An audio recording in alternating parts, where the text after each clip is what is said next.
Matt Stepp, Dave Campbell's Texas Football here in the parking lot of Lumpkin Stadium as I got kicked out of the stadium. Going to record my Friday night instant recap from here in the parking lot because so much craziness went down tonight in the state of Texas on the week 2 of the Texas high school football season. Let's start right here in Waxahachie. We had a great one. Coppell rallies from down 2 touchdowns twice in the fourth quarter to stun Waxahachie 28-27 in overtime. Coppell trailed 14-0 at the half, couldn't get anything going on offense. Waxahachie tries a fake punt early fourth quarter, gets stopped. Coppell gets a little momentum, scores. Now we got a back and forth game. 14-7, Waxahachie leads. They come down, score to make it 21-7. Coppell rallies with 2 late touchdowns to tie the game up, send it into overtime. The last touchdown coming with under a minute to go to send the game to overtime. In overtime, Coppell scores in their possession to go up by 7. Waxahachie gets the ball. They score in their possession. They elect to go for 2. It's non-district. Go for the win. Coppell's defense did a heck of a job stopping Waxahachie. They had that 2-point play scouted out perfectly, and the Coppell Cowboys walk out of Lumpkin Stadium with a hard-fought 28-27 win. Congrats to Antonio Wiley and his ball club. They are 2-0 on the season.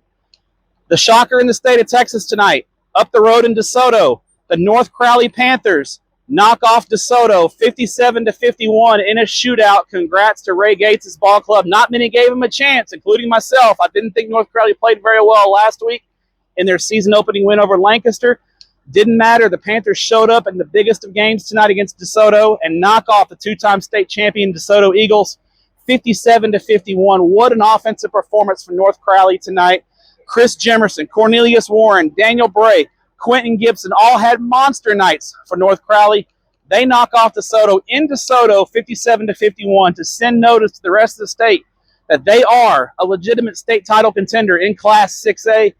I don't want to say it's their biggest win since the state championship in 2003 because it's just a non-district game. But from a confidence and a clout standpoint, this is going to give North Crowley a lot of that. And I think it gives them the knowledge now after losing to Duncanville in a rout in the state semifinals last year. I think this gives North Crowley some confidence that they can beat anyone on any given day, and they can contend for a state championship. Congrats to Ray Gates and the North Crowley Panthers. One story in Class 5A that I don't think is getting talked about a lot. Keep an eye on the Georgetown Eagles. They are starting to really impress me. Another dominant win tonight over Belton, 39-10. Just complete domination from Georgetown start to finish. That's 2 wins in a row that Coach Chuck Griffin's squad has completely dominated. Now the real test comes. They're in a 9-team district, a really tough district down in Central Texas with the likes of College Station, A&M Consolidated, Pflugerville-Weiss. It's going to be a battle just to get into the top 4, but keep an eye on Georgetown. Not a lot of folks are talking about them. I really like the start that they are off to this season. Out in East Texas, the big showdown, Chapel Hill and Gilmer. It was a back-and-forth affair. Gilmer played very well tonight. They didn't play very well in their season opener, losing to Pine Tree, but Alan Metzel's squad brought it, and they gave Jeff Reardon's Chapel Hill Bulldogs all they wanted. Chapel Hill escapes with a 33-29 home win. Chapel Hill improves to 2-0. Gilmer's 0-2, but if you're a Gilmer Buckeye fan, don't worry. You were 0-2 last year, and you won a state championship, so not too much to be concerned about. I think Gilmer's going to be fine. I think they figured some things out tonight and just lost to a really good Chapel Hill team. Down in Class 3A, let's go out to the Panhandle. Bushland and Canadian. Bushland gets a 42-21 win over Canadian. I think Bushland serves notice. They are the team to beat in Class 3A, Division I, Region 1. Canadian's a little down this year, at least early on. They just don't look like the same Wildcats team they've been in the past. I think they'll be fine. They got to figure some things out. But Bushland's ahead of them right now, and they get a pretty convincing 3-touchdown win at home. A couple of results in the Houston area that I want to talk about before I get out of here and hit the road, because I got a flight to San Antonio in the morning. Last night, congrats to Nick Caduti's ball club, the Fulshear Chargers, knock off Fort Bend Ridgepoint in a shootout as well down in the Houston area Thursday night. Fulshear serves notice to 6A. They are for real. Big win for those guys. And then Atascocita and Katy. Katy jumps out to an early 14-0 lead.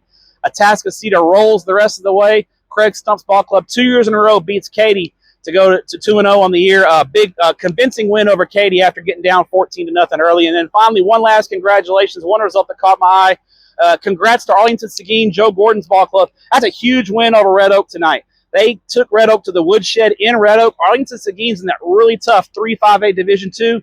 But let me tell you, they're going to be a team to beat. Keep an eye on the Seguin Cougars, kind of a sleeper along with the Colony in that district. And then finally, one more thing before I get out of here. The state's longest losing streak came to an end. Gunter had a 32-game losing streak. They fall to Anna. Don't worry, Gunter fans. You're playing it's a 3A D2, playing a 5A D2. Huge step up in competition. Gunter's going to be fine, but the state's longest losing streak did come to an end tonight. So that's all from Waxahachie. I'm going to hit the road and get back to Fort Worth and stay with Dave Campbell's Texas Football and TexasFootball.com for the best high school football coverage